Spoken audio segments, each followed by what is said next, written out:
Today started just like any other day in this lousy city. At least there's one thing my assistant can do right, and that's make a good, strong cup of hot chocolate to sober me up from too much Mountain Dew I had last night. I keep telling myself those sugar highs will be heck to pay for later. But at least it kind of keeps my mind off the fact that I haven't had a case to crack for a long time. To be honest, I haven't had a paid job yet, ever since I hung my shingle out for John Q. Public to see. Don't get me wrong, I'm not just waiting for Mr. Q. Public to come through my door. It can be anyone else out there if they got a problem and some hard cash to pay up front. Man, I can already feel a need for some soda pop and some snacks. As I'm doing my morning routine, reading my favorite comics in the paper, Willie and Ethel's the best one today. I look over the top of the paper and what do I see? There's this dame coming through my door, and she's got a big set of loose change in her hand, maybe even a dollar bill or two. The dame says, "I'm up here." And I do my best to take my eyes off the cash to see exactly who I was dealing with here. It didn't look like you were busy, so I thought that maybe you could help me with a problem I've got. Lady, everybody's got problems, but I'm the man to fix any of them. You talk big for a little guy with a bowl haircut. I think to myself, this dame is tough as nails, and she's the type who wouldn't think twice about sending a guy like me to my room without any dessert. I pull my wits together and say, you can blame my assistant for the bad haircut, but small size is actually an advantage in my line of business. How so? I whisper to myself, man, this dame is quick on the uptake, but I'm not too bad either. It's not rocket science, lady, but it's still science, even if it's not taught in school. The smaller somebody is, the easier it is to snoop around without people getting nosy. Whatever. You're the only PI I can afford. Can you solve my case? Lady, you think I'm psychic or something? Well, you might have to be to solve this one. I'm a virtuoso toy pianist, and I've got a big concert to perform next Saturday night uptown. Anybody that's anybody's gonna be there. It's my big break into stardom. And this is your problem? I was once a famous toy pianist. My only problem then was fighting off the paparazzi. Don't interrupt the dame when she's talking. I'm getting a bit ruffled by this dame's in-your-face style, but I keep my cool and casually set my feet on top of my cluttered desk, in spite of being rudely reminded of my own past fleeting fame and fortune.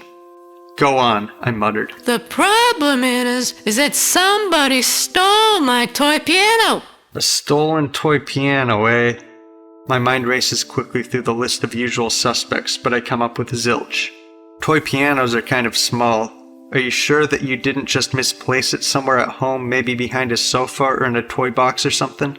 She gives me one of those cold, icy stares that should be reserved only for people who cut in line at Disneyland. Do you think I'm an idiot? I've torn my place apart looking all over for it. She's almost in tears. Instinctively, I grab a cold Pepsi from the fridge and set it in front of her to calm her down. I of course saved the Mountain Dew for myself. I'm not thinking you're an idiot. It's just that women usually assume the worst about a situation, that's all I'm saying. The Pepsi works its magic and keeps her busy while I can continue my questioning. So, where was the last place you saw your toy piano? Right in my apartment. I ask, did you notice anything unusual around the time of the heist? Did you see a stranger or see or hear anything out of the ordinary? She pulls her red lipstick lips together and to the side like dames do when they try to think hard. Well, maybe. There was a lot of noise coming from the apartment just next door at all hours for a long time. But after the theft, the noise stopped. Do you think that is important? Don't know, but there's only one way to find out. We just gotta head on over there and have a little talk with your suddenly quiet neighbor. I roll my toy car out of the closet and meet the dame outside my office where she parked her late model toy car. She takes off immediately and I pedal furiously to keep up. Fortunately, the dame just lives around the corner of my block. That's nice, because I've been restricted by the higher-ups from going further. I live on the second floor, in apartment 213. My ex-noisy neighbor lives in 214. We leave our toy cars outside and walk up the stairs that are just inside the creaky main front door, towards the right. I check to make sure my squirt gun is loaded and ready, squirting a sleepy tabby cat who quickly darted away. We knock and wait. Nothing. Knock and wait. Nothing again. Our lead went cold for now, and my stomach says it's snack time. What do you gotta eat at your place? We've got pizza. The dame's talking my language. Let's grab some of it then. It only takes a few minutes for her to get to her kitchen, take out a couple of pizza slices, and nuke 'em hot. I hope you like everything I'm in, She says in an almost sing-song manner. Yuck, it's got mushrooms on it. Quit your whining, just pick 'em off. I almost told her that's her job, but then I figured that I didn't want to risk having her take my piece away. Okay, I reluctantly reply through pursed lips. At least she throws the mushrooms away for me. We down our pizza with some orange soda and get back to the investigation. Let's take a look at the crime scene. The dame nods and I follow her into her living room. Suddenly she gasps and points to a corner in the room. That's where my toy piano was, but now there's something else there I never saw before. We take a closer look. It's a toy drum set. But what's it doing here instead of my toy piano? I bet the thief knows the answer. I think hard. The proverbial light bulb goes on over my head. I grab the toy drumsticks and sit behind the toy drums and start banging away. That's the same noise I heard coming from next door before my toy piano was stolen.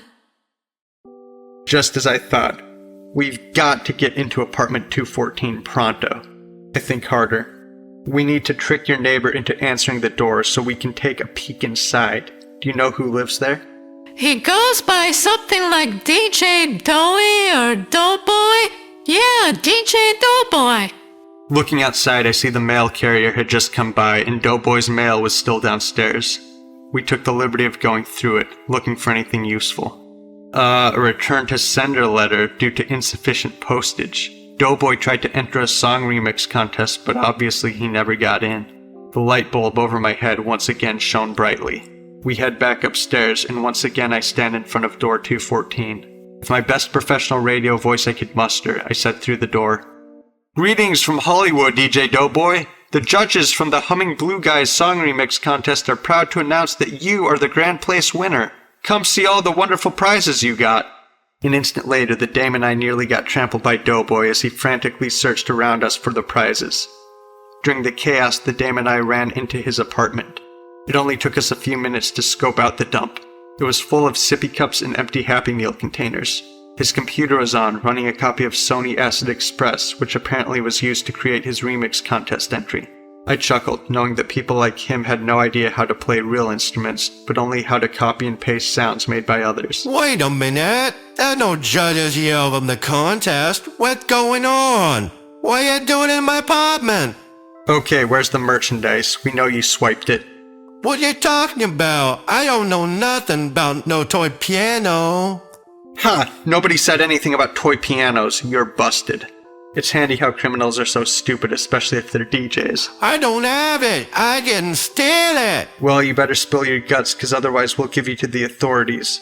We know those toy drums in the dame's apartment are yours. What are they doing there? Those aren't mine, but they were in my place a long time. The guy in apartment 202 kept them here because his parents wouldn't let him play them at home. I let him play them here. But why did the toy drums end up at the dame's apartment?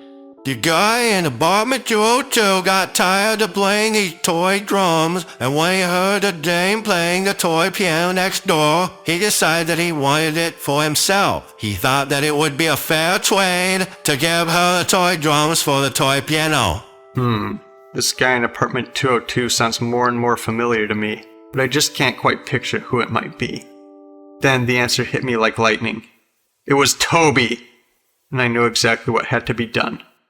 I need to go back to the dame's apartment, get the toy drums, and make a phone call. We'll all meet in front of apartment 202 in 15 minutes. Trust me, I know what I'm doing. In clockwork precision, 15 minutes later, the dame, DJ Doughboy, and I are staring at the door of apartment 202. I shush them and start my plan. I know who you are in there. You are Toby, and you stole the dame's toy piano. Give it back. I knew he wouldn't immediately give it back, but I let my plan play out just right, without any glitches. Edward? Special Edward? Go away! Haven't you already ruined my life? You wouldn't even let me play a single note on your toy piano. And later when you were famous, you wouldn't even help me get my professional toy drumming career off the ground. This wasn't the time to put Toby in his place and point out how musically talentless he was on those toy drums, let alone any toy piano. Now was the time to spring the trap. I clench my teeth and say almost believably, Toby, I know that I was wrong in not helping you in showing the world your musical talent, but I want to fix that mistake. Right now, let's have a contest to prove to the world that you're a better toy drum player than I am a toy piano player. I have your toy drums right here. Okay, but you can't have the toy piano back unless I win the contest.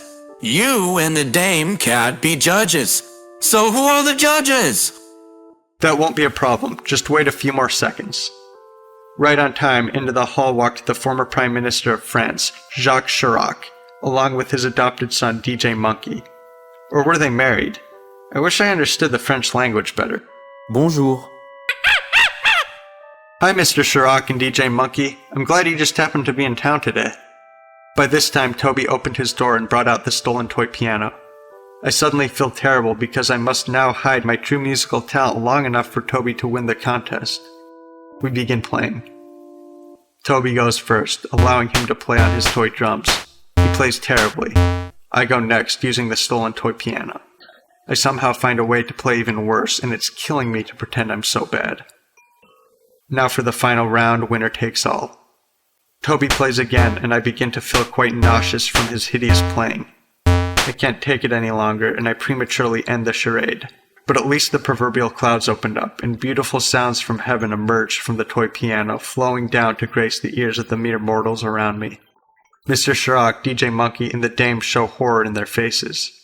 DJ Doughboy looked unsurprisingly clueless. My trap backfired, all because I could not let Toby beat me in a music contest. Chirac and DJ Monkey confer with each other.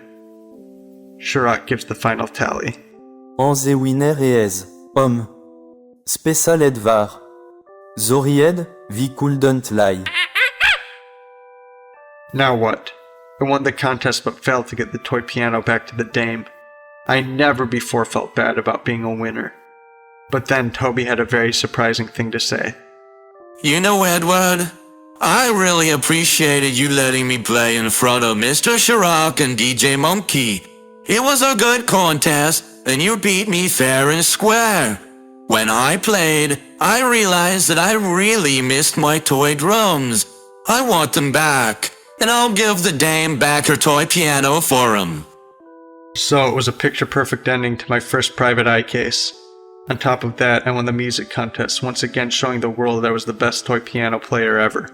Well, I didn't make that point strongly enough until after the dame paid me in full for my services. I heard that she got rave reviews on her toy piano concert on the Saturday after I solved her case. Her concert shot her into stardom, further than I ever went.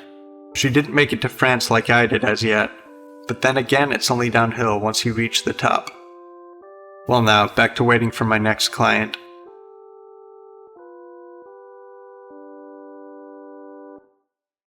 Arnie, seriously, why did you tell us to come to apartment 204? Toby is in apartment 202.